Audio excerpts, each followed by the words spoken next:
dans le processus de libération, dans le processus d'éveil, ben, il y a une porte à ouvrir.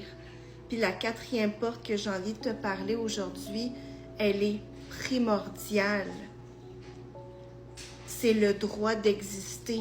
En se donner le droit d'exister, se donner l'autorisation d'être et de vivre. Donc, comme d'habitude, je commence tout le temps mon introduction avec un rêve que j'ai fait, un cauchemar. Et là, vous allez le voir, en plus qu'on avance, justement, plus les vidéos vont parler de cette fosse-là, jusqu'à temps qu'on aille se connecter à la foi. Ben là, on l'a vu, on fuit, on a des programmations de survie, justement. Il y a des prisons qui sont invisibles, qui nous gardent en capture, j'ai envie de dire.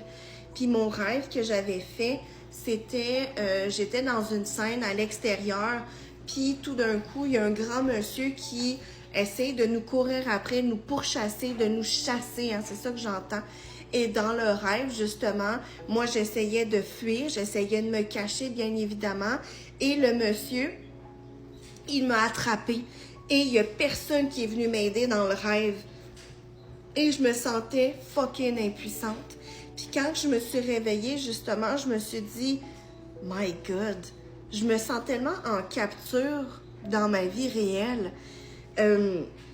Cette prison-là, hein, qui est invisible, mais qui est partout dans mon identité, dans la façon dont je parle, dont je vois les choses, dont j'interagis avec le monde, dont j'intercepte les opportunités.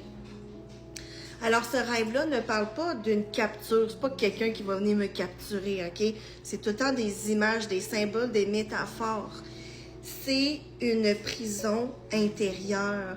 Donc, pendant des années, pendant toujours, depuis toujours, j'ai senti que j'étais coupable d'exister. Même quand j'avais la leucémie de 5 à 10 ans, j'ai passé dans la chimiothérapie, tout le blablabla d'un cancer. J'avais une de mes amies qui avait le cancer des os, qui était à l'hôpital avec moi. Fait que j'avais pas d'autres amis quand j'étais jeune. J'avais juste mon amie d'hôpital, parce que j'étais tout le temps à l'hôpital. Elle est décédée devant moi. Et c'est surtout à partir de ce moment-là, pendant que j'étais dans ma maladie, que j'essayais de combattre ce cancer-là, hein, cette programmation-là à l'intérieur de moi, bien, de voir cette personne-là décédée devant moi, je me suis dit, pourquoi moi je vais exister? Pourquoi elle est décédée? Pourquoi elle n'a pas eu cette chance-là? Puis depuis toujours, j'ai senti que je me suis shrinkée, je me suis mis petite, je voulais pas exister, j'ai beaucoup été dans les idées noires, beaucoup dans mon adolescence, ça m'a vraiment suivie. Donc pendant des années, je me suis sentie coupable d'exister, je me suis sentie comme si j'étais toujours en train de faire quelque chose de mal, comme si j'avais besoin d'aide, si j'étais capable, hein, si je m'autorisais à demander de l'aide extérieure, automatiquement, je me pilais ses pieds, je me jugeais, je me critiquais. Ben voyons, t'es qui pour demander de l'aide? Débrouille-toi donc tout seul. T'es capable de survivre, hein? Survis donc encore. Mais aujourd'hui, ben non. La vie m'amène à avoir cette capture-là, cette autorisation-là, ce droit d'exister que je me suis pas donné. Alors, dans ma vie, je m'excusais tout le temps. Puis là, ça peut faire un lien avec toi. Je m'excusais tout le temps. Même pour la plus petite chose. Pas besoin de t'excuser. T'es juste en train de vivre. Ouais, je m'excusais. J'avais peur de déranger. Hey! J'avais peur de demander de l'aide. Recevoir me rendait coupable. La culpabilité. J'avais l'impression que je devais mériter l'argent, l'amour, l'aide, ma place dans le monde. J'honore tellement cette partie-là. Ouf! Alors pourquoi est-ce qu'on vit cette capture-là, cette non-autorisation-là? Bien, quand on grandit dans un environnement où ce qu'il faut toujours faire attention, où ce qu'on doit marcher sur des coquilles d'œufs pour parler, où est-ce que les gens autour de nous sont imprévisibles, ou dans une maladie aussi, c'est très imprévisible, tu dois combattre. Mon corps, mon système nerveux, mon mental, mon système émotionnel ont appris à se protéger. Mais c'est plus cette armure-là que j'ai besoin pour aller dans la version de moi la plus abondante. C'est pour ça que j'en parle. C'est une porte qui est cachée, mais elle est très présente. Est-ce que tu te donnes le droit d'exister ou est-ce que tu attends que les gens te donnent l'autorisation? Ouch!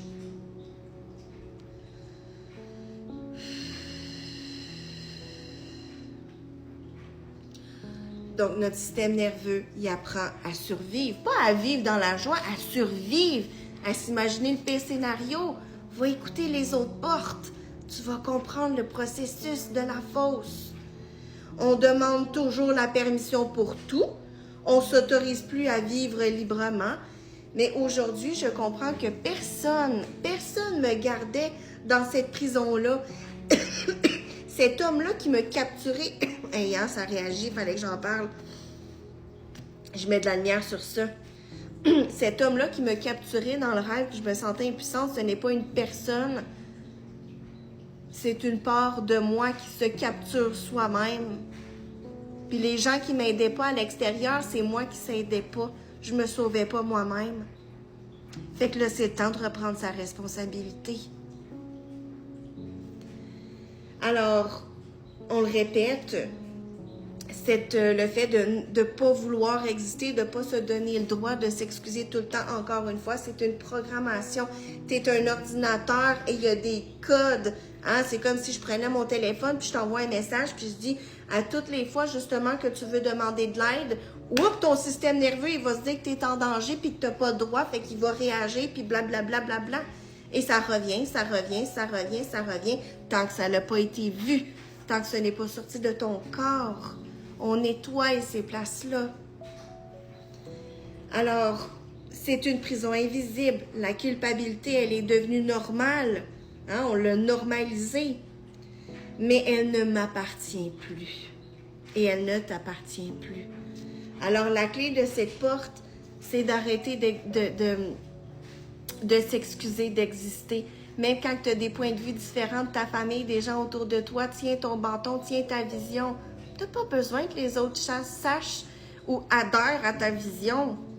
Au contraire, le moins que les gens sait sur toi, le mieux que c'est. OK? Ta sécurité, là, ton autorisation d'exister, elle est en toi, c'est toi. Live.